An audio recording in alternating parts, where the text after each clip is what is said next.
Hello बच्चों, good morning. Electrician branch के बच्चे ध्यान दें। इससे पहले के लेक्चर्स में मैंने आपको 4 लेक्चर्स दिए थे, जिसमें आपको मैंने बेसिक इलेक्ट्रिसिटी से रिलेटेड सारे टॉपिक्स बताए थे। आज उसी को आगे फॉरवर्ड करके अगले टॉपिक के बारे में हम बात करेंगे। आज हम बात करेंगे प्रतिरोध के नियम।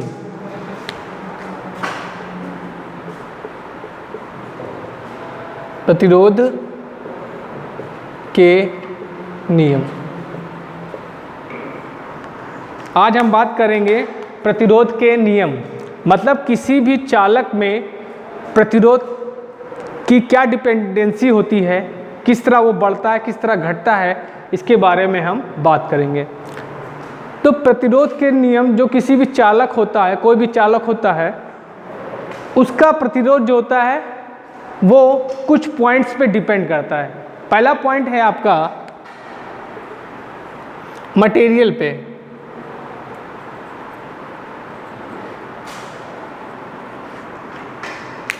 मटेरियल पे क्या मतलब कि आपका जो मटेरियल है वो क्या है, किसका बना है।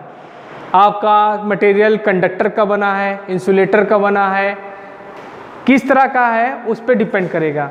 अगर आपका मटेरियल फॉर एग्जांपल चांदी का बना है, कॉपर का बना है, तो वहाँ पे प्रतिरोध का मान क्या होगा, कम होगा।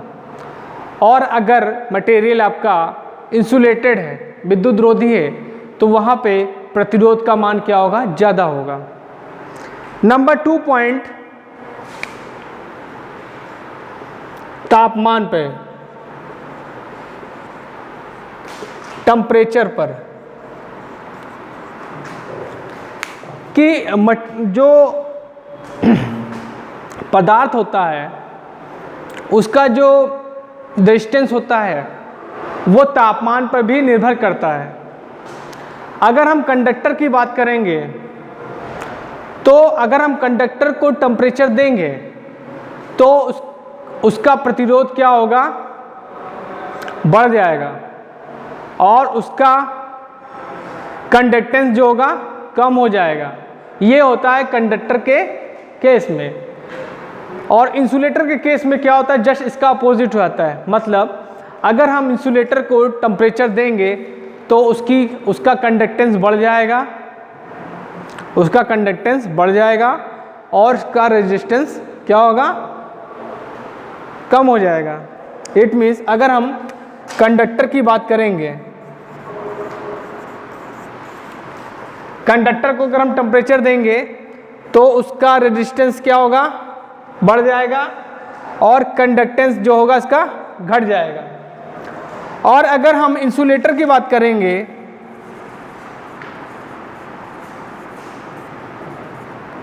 तो उसका रेजिस्टेंस क्या हो जाएगा, कम हो जाएगा, और कंडक्टेंस क्या होगा, बढ़ जाएगा। ठीक है। अब बच्चों तीसरा पॉइंट होता है कि जो रेजिस्टेंस होता है वो चालक की लंबाई पे भी निर्भर करता है, चालक की लंबाई पे भी निर्भर करता है। थर्ड पॉइंट क्या है आपका इसका, R is directly proportional to L। मतलब मान लीजिए कोई वायर है, ठीक है, तो उसकी जितनी लेंथ अच्छी होगी, मतलब उसकी लेंथ जितनी ज़्यादा होगी, उसका रेजिस्टेंस क्या होगा, ज़्यादा होगा। R is directly proportional to L।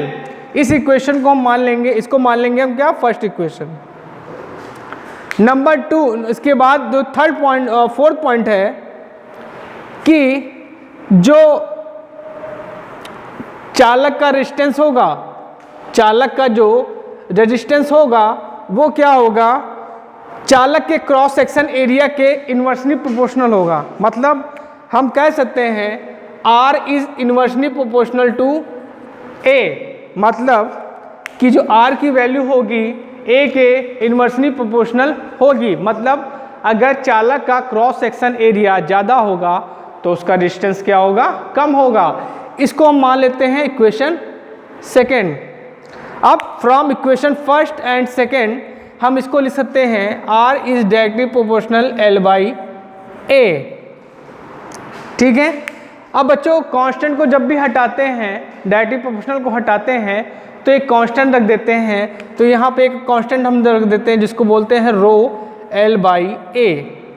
ठीक है, इट मीन्स कि जो R की वैल्यू होगी रो L बाई ए होगी। ठीक है, अब देखिए रो को क्या बोलते हैं। रो को बोलते हैं हम लोग रेजिस्टिविटी। रो को हम लोग बोलते हैं विशिष्ट प्रतिरोध, स्पेसिफिक रेजिस्टेंस, विशिष्ट प्रतिरोध। इंग्लिश में इसको बोलते हैं स्पेसिफिक रेजिस्टेंस।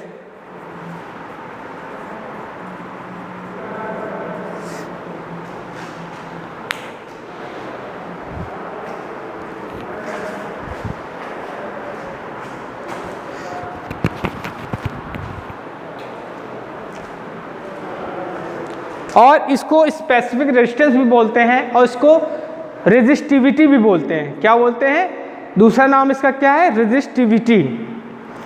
ठीक है,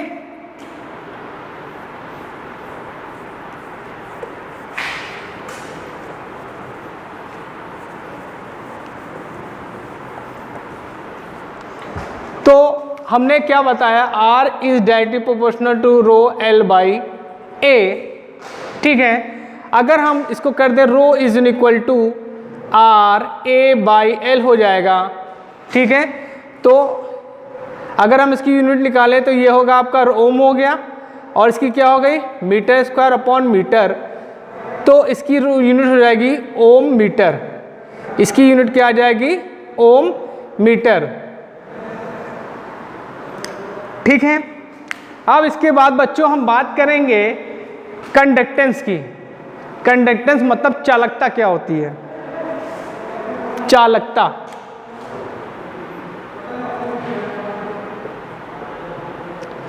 कंडक्टेंस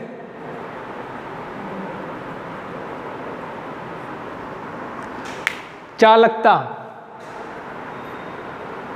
देखिए ये क्या होता है? ये भी एक पदार्थ का या कह सकते हैं कंडक्टर क्या क्या क्या होता है? प्रॉपर्टी होती है।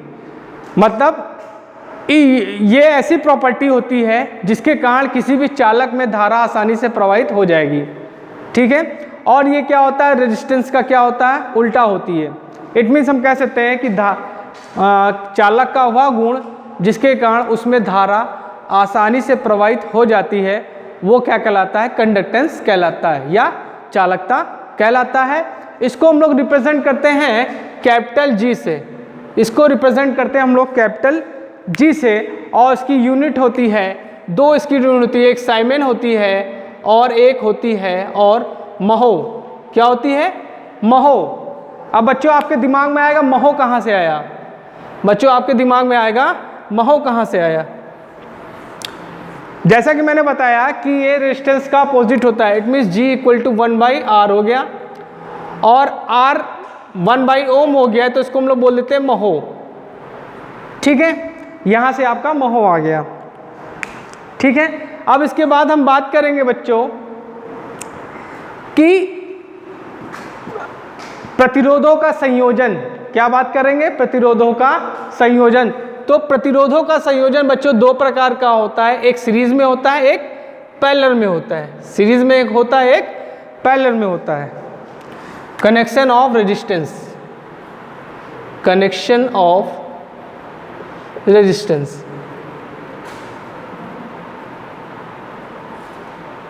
एक होता है बच्चों आपका सीरीज में, दूसरा होता है आपका पैरेलल में। ठीक है, देखिए जब रेजिस्टेंस को सीरीज में जोड़ देते हैं तो उनकी वैल्यू क्या होती है? ज़्यादा हो जाती है, और जब पैरेलल में जोड़ देते हैं तो उनकी वैल्यू कम हो जाती है।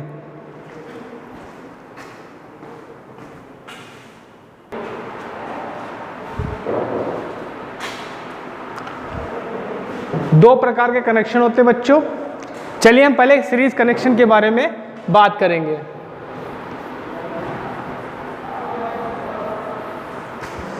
मान लिया तीन रेजिस्टेंस है, suppose that there are 3 resistance तीन रेजिस्टेंस है R1, R2, R3, इनको सीरीज में कनेक्ट किया गया है। मतलब ये आपके एक पहला रेजिस्टेंस हो गया, ये आपका दूसरा रेजिस्टेंस हो गया, ये आपका तीसरा रेजिस्टेंस हो गया, और इनको हमने यहाँ सप्लाई से कनेक्ट कर दिया। ये पॉजिटिव हो गया आपका, ये नेगेटिव हो गया। ठीक, ये आपका रेजिस्टेंस क्या हो गया, R1 हो गया, ये R2 हो गया, ये आपका R3 हो गया। तो बच्चों जैसे ही हम इसमें सप्लाई देंगे तो यहाँ पे करंट फ्लो होगी, यहाँ पे सर्किट में करंट फ्लो होगी, तो ये करंट यहाँ जाएगी तो यहाँ पे वोल्टेज ड्रॉप होगा। मैंने आपको बताया था कि किसी भी सर्किट में रेजिस्टेंस के कारण क्या होता है, रेजिस्टेंस के क्रॉस क्या होता है, वोल्टेज का ड्रॉप हो जाता है। ठीक है, तो यहाँ पे जो वोल्टेज ड्रॉप होगा ये होगा आपका V1, ये आपका होगा V1, और यहाँ पे आपका क्या होगा V2 होगा, और यहाँ पे आपका क्या होगा V3 होगा। ठीक है, तो बच्चों जो ये टोटल वोल्टेज होगा ये तीन वोल्टेज में डिवाइड हो जाएगा। इट मीन्स हम कह सकते हैं V equal to V1 plus V2 plus V3। बच्चों हमेशा याद रखिएगा कि सीरीज में वोल्टेज की वैल्यू क्या होती है, भिन्न भिन्न होती है। ठीक है, और सीरीज कनेक्शन में करंट की वैल्यू क्या होती है, सेम रहती है। ठीक है, और सीरीज रेजिस्टेंस के सीरीज कनेक्शन में रेजिस्टेंस की वैल्यू क्या होती है, ज़्यादा होती है। ये तीन पॉइंट्स याद रखिएगा हमेशा ज़िंदगी में। तो by the Ohm's law, Ohm के नियम के according V is equal to IR होगा, और यहाँ पे V1 की वैल्यू होगी IR1 होगी, एंड V2 की वैल्यू होगी IR2 होगी, एंड V3 की वैल्यू होगी IR3 होगी। ये वैल्यू उठा के इसमें रख देंगे हम, तो क्या हो जाएगा ये हो जाएगा आपका IR हो जाएगा, और ये हो जाएगा आपका IR1 हो जाएगा, ये आपका IR2 हो जाएगा, ये आपका IR3 हो जाएगा। I कॉमन ले लेंगे तो R is equal to R1 plus R2 plus R3। ये आपका सीरीज में कनेक्शन का, अगर रेजिस्टेंस सीरीज में होंगे तो उनका इक्विवेलेंट रेजिस्टेंस निकालने का फॉर्मूला हो गया R is equal to R1 plus R2 plus R3। ठीक है, चलिए अब हम बात करेंगे कि अगर रेजिस्टेंस को हम पैरेलल में कनेक्ट कर देंगे तो क्या होगा। तो पैरेलल में कनेक्शन चलिए देख लेते हैं। इसको नोट करना है बच्चों, आप लोग नोट कर लीजिएगा।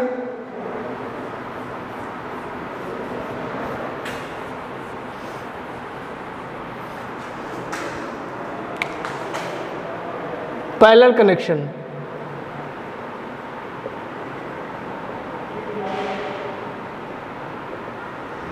ये मान लेते हैं तीन रेजिस्टेंस हैं,